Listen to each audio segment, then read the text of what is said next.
If you lifted Singapore and placed it on top of Lake Taupo, it would fit. The tiny island nation with a very similar population to New Zealand is a leading destination for both business and pleasure. We went to check it out.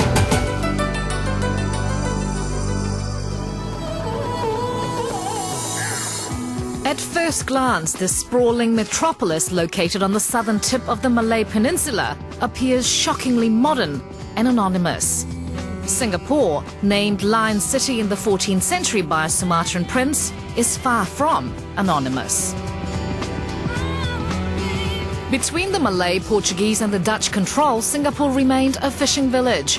The British arrived in 1819 and signed a treaty with the Sultan of Johor to establish the island nation as a trading post for the British Empire. It was Sir Thomas Stamford Raffles who founded the modern-day Singapore when he recognized the great potential of the smallest country in Southeast Asia. During World War II, after Japan invaded Malaya, the supposedly impregnable fortress of Singapore fell in just 6 days. The British repossessed the island after Japan's surrender, and Singapore officially gained sovereignty on August 9, 1965. Singapore consists of 63 islands, and since the 1960s, the government has constructed new residential towns, resulting in an entirely built-up urban landscape. About 85% of Singaporeans live in public housing, built and managed by the Housing and Development Board. Singapore is one of the world's busiest ports and is the world's biggest ship refueling centre. It is also the aviation hub for the Southeast Asian region. And this strategic location means it is also the hub of many multinational corporations. This is Singapore at its tourism brochure best. But if you want to see the real Singapore, you're going to need a bit of local knowledge.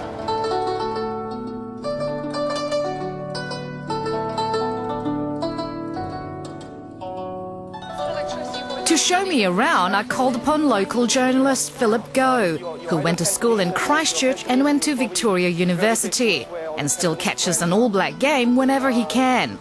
First stop, Chinatown, and a building with a remarkable sense of history. Yes, this is the Tian Hock King Temple. It's built in 1822.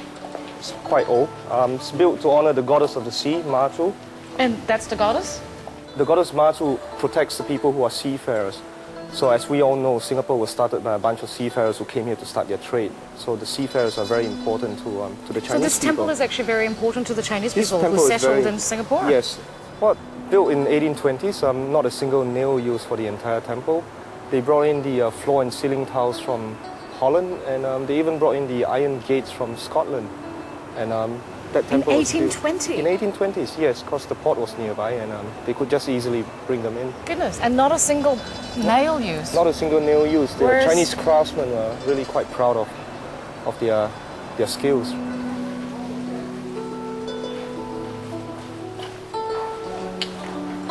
That's 3. Next, the more modern Buddha Tooth Relic Temple and Museum, which was opened last year, which cost $62 million to build, all from donations from devotees, and supposedly houses the Tooth of Buddha. And up on the roof of the 5-story building, a unique room to pray in a very unique way. So Melissa, we're actually on the rooftop of the Buddha relic, the Tooth Relic Temple. We are looking at the world's biggest prayer wheel done in cloisonné style, and all on it we have Tibetan scriptures. And these are to aid people who want to make a wish or a prayer, say a prayer. So these are actually prayers that are engraved onto the wheel, and you're supposed to keep your mind blank as you do this, so that it purifies your mind as you walk around with the wheel. The praying was done, and it was time to hit the streets in Chinatown, where there were plenty of bargains to be had. So where are we at now? We are actually on Temple Street, and we're going to take a turn into Terengganu Street. My favorite part of Chinatown. Why is it your favorite? I like this building at the back here. You like the architecture? Absolutely, yes. The beauty of this place is you can basically step off this train station and 2 minutes you're here. It's just a 2-minute walk. I'm in love. Street, yes. I'm in love. Yeah, we'll look at it. Check that out. And it's so cheap.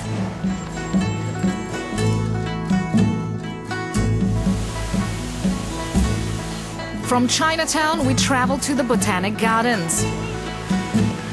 Orchids, which are synonymous with Singapore, were aplenty. Every shape and size. Even found some that smelt like vanilla. And they take their gardening seriously here, temperature controlling for some very delicate species. Then it's time to trek across the Sentosa Island, where you can see all of Singapore's new developments, including one which they hope will bring millions of tourist dollars through gambling.